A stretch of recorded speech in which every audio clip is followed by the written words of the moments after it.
السلام علیکم ورحمۃ اللہ وبرکاتہ۔ نحمدہ ونصلی علی رسولہ الکریم، اما بعد، فاعوذ باللہ من الشیطان الرجیم، بسم اللہ الرحمن الرحیم۔ رب اشرح لی صدری ویسر لی امری واحلل عقدۃ من لسانی یفقہوا قولی، رب زدنی علما، اللہم فقہنا فی الدین۔ جی، کیا حال ہے آپ کا؟ الحمدللہ ٹھیک ہوں۔ بارک اللہ فیک۔ جی سسٹر ایمان، آپ کا کیا حال ہے؟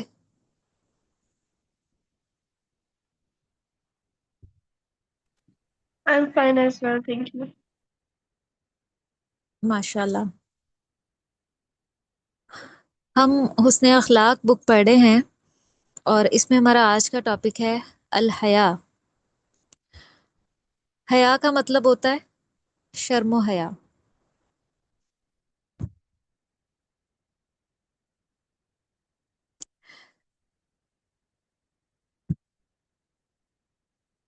تو یہ جو حیا کا ورڈ ہے، یہ اس کے علاوہ اور بھی کچھ معنوں میں استعمال ہوتا ہے۔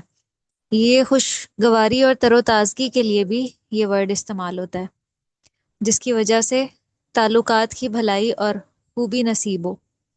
اور ایک بات آپ یاد رکھیں کہ جو ہمارا دل ہے نا، اس کی بھی ایک زندگی ہوتی ہے۔ جس طرح ہم جسمانی طور پہ زندہ ہیں، اسی طرح دل کی بھی ایک زندگی ہوتی ہے، اور جو دل کی زندگی ہے وہ حیا کے ساتھ ہے۔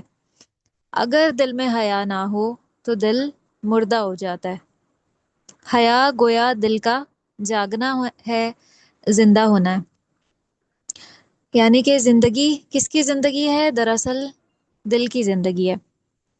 دل میں ایک ایسی کیفیت کا پیدا ہونا جس سے دل کے اندر ایک جھجک ہو، یا ضمیر کا جاگنا اور احساس کی شدت، اس کا نام حیا ہے۔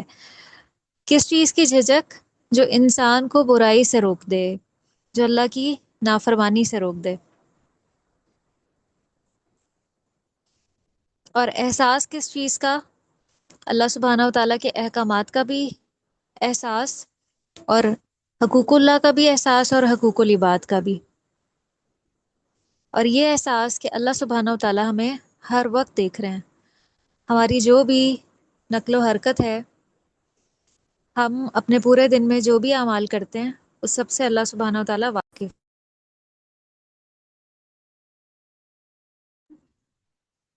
جیسے قرآن میں آتا ہے الم یعلم بان اللہ یرا، کیا وہ نہیں جانتے کہ اللہ تعالیٰ دیکھ رہا ہے؟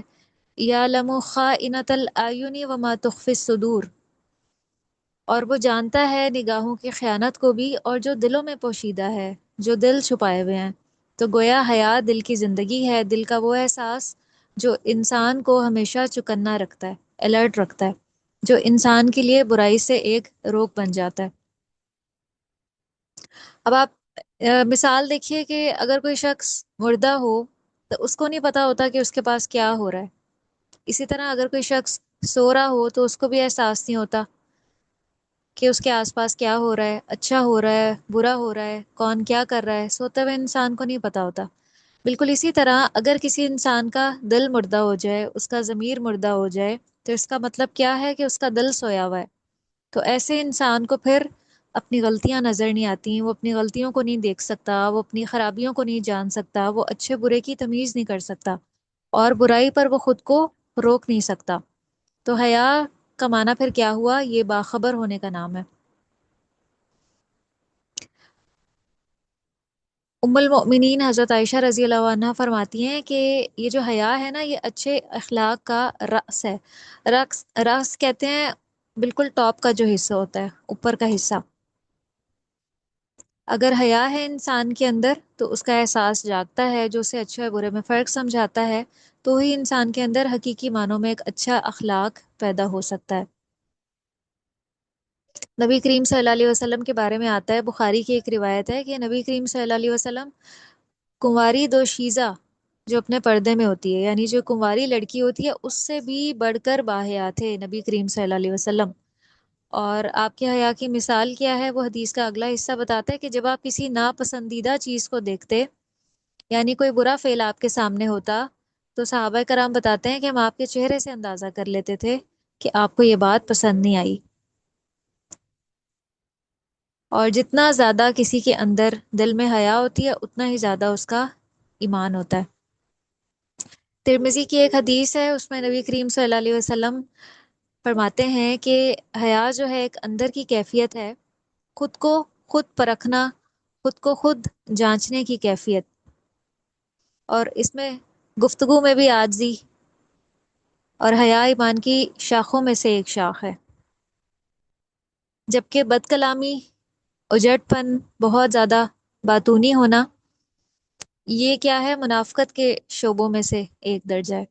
حیا ایمان کے درجوں میں سے ایک درجہ ہے، اور بد کلامی، بد اخلاقی، اجڑ پن، یہ ساری جو ہیں یہ خرابیاں ہیں. تو جب انسان اللہ تعالیٰ کو پہچان لیتا ہے نا تو اس کے دل میں اللہ سبحانہ و تعالیٰ کی عظمت آ جاتی ہے، اللہ کی بڑائی اس کے دل میں سما جاتی ہے. تو پھر انسان کی کیفیت کیا ہوتی ہے کہ وہ ہر چیز میں، ہر معاملے میں محتاط ہو جاتا ہے، کیونکہ اس کا دل الرٹ ہو جاتا ہے، اس کا دل جاگتا ہے، کسی لمحے بھی وہ غافل نہیں ہوتا، وہ اپنی کسی کمی کوتاہی کو بھی معاف نہیں کرتا. تو اللہ کی عظمت کا اور حیا کا آپس میں بہت ہی باہم ایک کنیکشن اور تعلق ہے کہ جب انسان اللہ تعالیٰ کو بڑا مان لیتا ہے تو پھر لازماً انسان اپنے آپ کو بہت چھوٹا سمجھتا ہے، یا اس کو اپنا آپ بہت چھوٹا نظر آتا ہے، اور وہ اپنی غلطیوں اور کوتاہیوں پر شرمندہ ہوتا ہے، اکڑتا نہیں ہے. جیسے شیطان دیکھیں، اللہ تعالیٰ نے جب سجدہ کرنے کا حکم دیا تو اکڑ بیٹھا. تو جب کوئی شخص اللہ تعالیٰ کا احسان پہچاننے لگتا ہے نا کہ میرے مالک کے مجھ پہ کتنے احسانات ہیں، میں تو پوری کی پوری اللہ سبحانہ و تعالیٰ کی نعمتوں اور عنایتوں سے بھری ہوئی ہوں، اور پھر وہ یہ بھی سوچتا ہے کہ مجھے ہر وقت اللہ تعالیٰ دیکھ رہے ہیں، اور وہ جدھر بھی نظر اٹھاتا ہے اس کو اللہ تعالیٰ کی رحمتیں اور نعمتیں نظر آتی ہیں. تو اس کے مقابلے میں جب انسان اپنے آپ کو دیکھتا ہے تو شرم سے پانی پانی ہو جاتا ہے کہ میں تو اللہ کی ان ساری نعمتوں کا حق بھی ادا نہیں کر رہی، میں تو اللہ کی ان ساری نعمتوں کو کاؤنٹ بھی نہیں کر سکتی. اور ہماری جو عبادات ہوتی ہیں وہ بھی ہمیں پتہ ہے کہ کیسی ہوتی ہیں، کیسی نماز ہم پڑھتے ہیں یا کیسی عبادات ہم کرتے ہیں جو اللہ سبحانہ و تعالیٰ کی عظمت کے سامنے بہت معمولی اور چھوٹی ہیں. تو اسی کیفیت کا نام حیا ہے کہ ایک بندہ مومن اللہ سبحانہ و تعالیٰ سے بھی حیا کرتا ہے.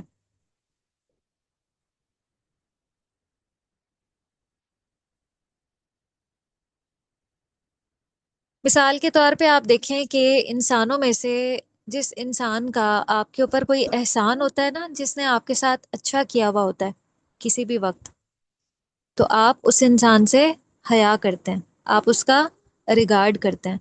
تو اگر کسی وقت میں آپ اس کے ساتھ کچھ برا کر جائیں تو اس کے بعد کیا کیفیت ہوتی ہے؟ ایک احساس شرمندگی دل میں ہوتی ہے، ایک احساس ندامت ہوتی ہے کہ اس انسان نے میرے ساتھ اتنا اچھا کیا، اس نے میرے اوپر احسان کیا، اس نے میری مدد کی فلاں وقت میں، اور میں نے اس کے ساتھ جواب میں یہ کیا.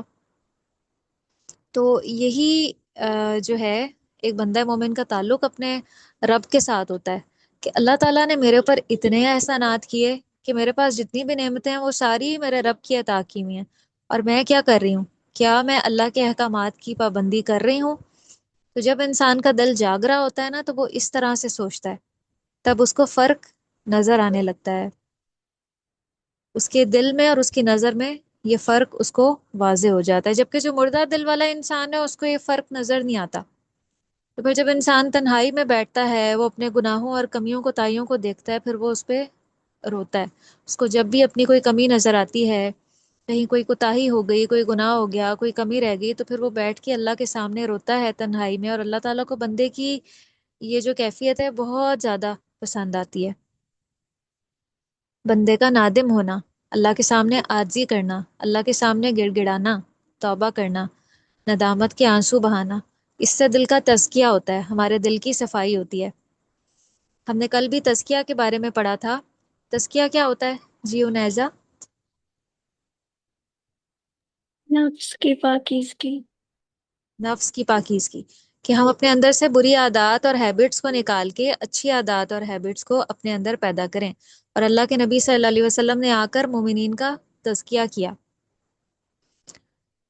تو ایک بندہ مومن اپنا تزکیہ کرتا رہتا ہے، وہ اپنے گناہوں کو صاف کرتا رہتا ہے اللہ سبحانہ و تعالیٰ کے سامنے ندامت کے آنسو بہا کے، اور اپنی کمیوں کوتاہیوں پہ اللہ سے توبہ کر کے۔ ایک حدیث میں آتا ہے کہ جب کسی کے اندر حیا نہیں تو پھر جو چاہو کرو، پھر انسان کچھ بھی کر سکتا ہے، پھر وہ کسی حد پہ نہیں رکتا۔ تو حیا کی کیفیت انسان کے اندر احساس ندامت پیدا کرتی ہے، اس کو رلاتی ہے، اس کو غلطیوں سے بچاتی ہے اور محتاط زندگی بسر کرواتی ہے۔ یہیں سے پھر اس کے اندر تقوی جنم لیتا ہے۔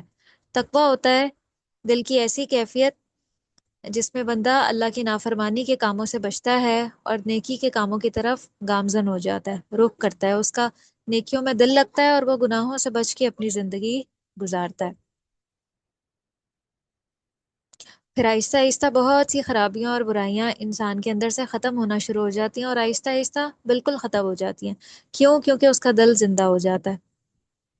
تو حیا کا ہونا زندگی، حقیقی زندگی کی علامت ہے، اصل زندگی کی علامت ہے، اور حیا کو ایمان کا ساتھی قرار دیا گیا ہے۔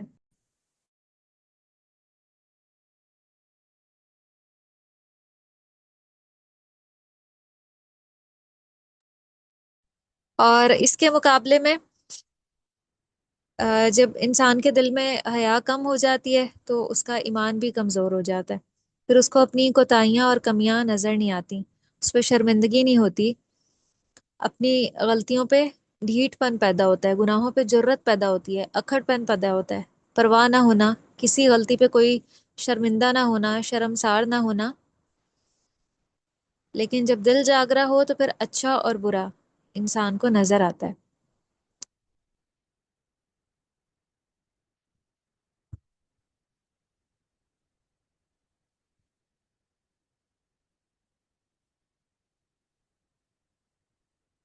جی کلیئر ہے یہاں تک؟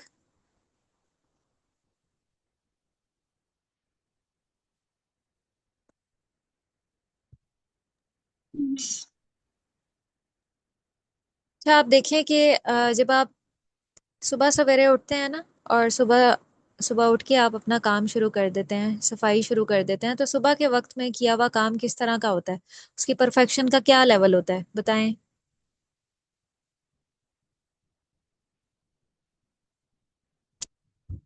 کیا لیول ہوتا ہے صبح کے وقت اٹھ کے کام کرنے کا؟ چاہے وہ ہماری اسٹڈیز کا کام ہے یا گھر سے ریلیٹڈ کوئی کام ہے، صبح سویرے کام کرنے میں پرفیکشن کا کیا لیول ہوتا ہے؟ زیادہ پرفیکٹ ہوتی اچھا، اور ایمان آپ بتائیں کہ اگر ہم اسی کام کو رات سونے سے پہلے کریں، چاہے وہ ہماری اسٹڈیز کا کام ہے یا گھر کا کوئی کام، تو اس کی پرفیکشن کا کیا لیول ہوتا ہے؟ ایفیشنسی کم ہوتی ہے اور دماغ فریش بھی نہیں ہوتا، تو بندہ صحیح سے نہیں کر پاتا، اور جو کام کم ٹائم میں ہونے والا ہوتا ہے وہ بہت لیٹ ہوتا ہے، مطلب زیادہ ٹائم لگ جاتا ہے، اس میں فوکس نہیں کیا ہوتا بات! زیادہ۔ بالکل ایسے ہی ہے۔ اسی طرح ایک وہ انسان جس کا دل جاگرا ہوتا ہے نا، وہ بہت ہی ایک الرٹ انسان ہوتا ہے، اور وہ اپنی ایمانی معرفت کی پیک لیول پہ ہوتا ہے، تو اس کو اپنی چھوٹی چھوٹی غلطیاں بھی سخت چبھتی ہیں، اور وہ ان پہ شرمندہ ہوتا ہے اور فوراً ہی اللہ سے معافی مانگ لیتا ہے اور اسے چھوڑنے کے طریقے سوچتا ہے۔ لیکن جب انسان، اس کا دل مردہ ہوتا ہے نا، اس کا دل غافل ہوتا ہے، تو اس کا نقصان کیا ہوتا ہے کہ بڑی سے بڑی خطا، بڑی سے بڑی غلطی اور بڑی سے بڑا گناہ بھی اس کو نظر نہیں آتا۔ بعض حکماء کا قول ہے کہ حیا کو زندہ کرو، یعنی حیا پیدا کرو، اور حیا جو ہے وہ صحبت صالح سے پیدا ہوتی ہے، کہ ہم ایسے لوگوں کے ساتھ فرینڈشپ کریں، ہماری فرینڈز ایسی ہوں جن کا اپنے جو ایمان کا لیول ہے اور حیا کا لیول ہے وہ درست ہو، یعنی ایسے لوگوں کے درمیان میں بیٹھنا چاہیے جہاں سے ہمارا تزکیہ ہو، ہمارے اندر حیا پیدا ہو، حیا کی کیفیت اندر جنم لے۔ حیا صرف دین کا علم حاصل کرنے سے نہیں آتی، بلکہ صحبت صالح سے نصیب ہوتی ہے، کیونکہ جن لوگوں کے ساتھ ہم بیٹھ رہے ہوتے ہیں، ہماری کمپنی میں جو لوگ ہوتے ہیں، جن سے ہماری بات چیت زیادہ ہوتی ہے، اٹھنا بیٹھنا ہوتا ہے، ہم ان کے رویوں سے اور ان کے عمل سے بہت کچھ سیکھ رہے ہوتے ہیں۔ ان کے رویوں کو دیکھ کے بزا اوقات ہمیں اپنی غلطیاں نظر آتی ہیں، اپنی گفتگو کا انداز ہم درست کرتے ہیں، اپنے معاملات کو درست کرتے ہیں، تو اچھے لوگوں کی مجلس انسان کے اندر اچھائی پیدا کرتی ہے، کیونکہ بہت ساری چیزیں انسان خاموشی سے سیکھ رہا ہوتا ہے، دوسروں کے عمل سے سیکھ رہا ہوتا ہے، ان کے رویے سے سیکھ رہا ہوتا ہے بغیر کسی بات کے۔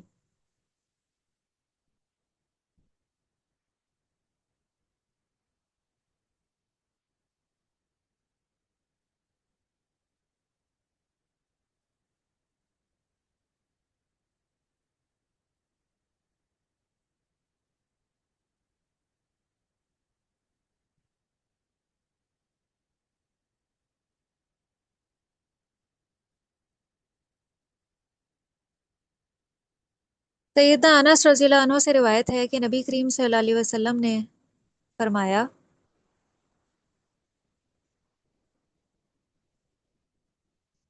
کہ بے شک ہر دین کی ایک خصلت ہوتی ہے، ایک پہچان ہوتی ہے، اور اسلام کی خصلت جو ہے، اسلام کی کوالٹی حیا ہے۔ ہم اس بک میں جو سٹارٹنگ کے صحابی رسول ہیں ان کا بھی کچھ نہ کچھ تعارف پڑھتے ہیں، تاکہ ہمیں نبی کریم صلی اللہ علیہ وسلم کے جو صحابہ کرام ہیں ان کے بارے میں بھی علم ہو۔ تو حضرت انس جو ہیں،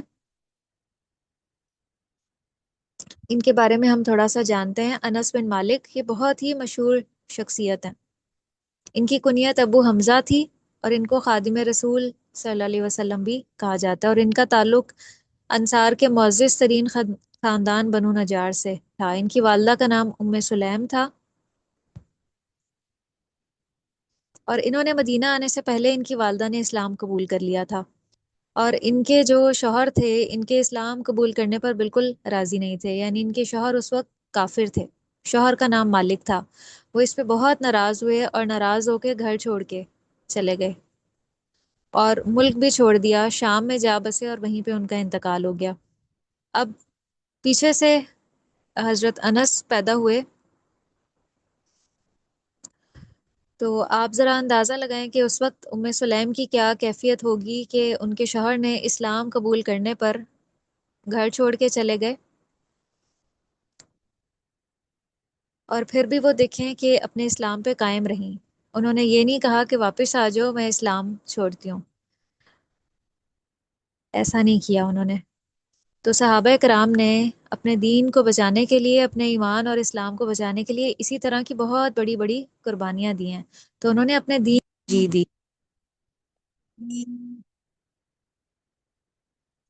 تو مردوں کی طرح خواتین کی بھی بہت بڑی بڑی قربانیاں ہیں اسلام کے راستے میں۔ پھر اس کے بعد ابو طلحہ نے ان کو نکاح کا پیغام بھیجا ام سلیم کو۔ ابو طلحہ جو ہیں وہ مدینہ کے معزز ترین لوگوں میں سے اور بہت مالدار لوگوں میں سے تھے، بہت بڑے باغ کے مالک تھے، لیکن ابو طلحہ بھی مسلمان نہیں تھے۔ تو ام سلیم نے ان کو کہا کہ اگر آپ اسلام قبول کر لیں تو میں وہی، آپ کا اسلام قبول کرنا ہی میرا حق مہر ہوگا، میں اس کے علاوہ اور کچھ بھی نہیں لوں گی۔ اور عرب کے معاشرے میں حق مہر کو چھوڑ دینا، اور وہ بھی اس انسان سے جو خود بہت مالدار ہو، کوئی معمولی بات نہیں تھی۔ اس سے آپ ام سلیم کے ایمان کا اندازہ کر سکتی ہیں۔ یعنی انہوں نے یہ نہیں سوچا کہ اچھا شکر ہے اتنا زبردست انسان اور اس نے مجھے پروپوز کیا، اتنے باغوں کا مالک، اتنا مالدار، نہیں۔ انہوں نے کہا، شرط رکھی اور بہت خوبصورت انداز سے کہ ابو طلحہ آپ ایک سمجھدار انسان ہیں، اور لکڑی اور پتھر کاٹ کے اس سے بت بنا کے پوچھتے ہیں، اگر ان کو چھوڑ کے مسلمان ہو جائیں تو پھر میں اس شادی پہ راضی ہوں۔ بہرحال وہ مسلمان ہو گئے، اور اس طرح ایک خاتون نے ایک بہت ہی دست انسان کو مسلمان کیا۔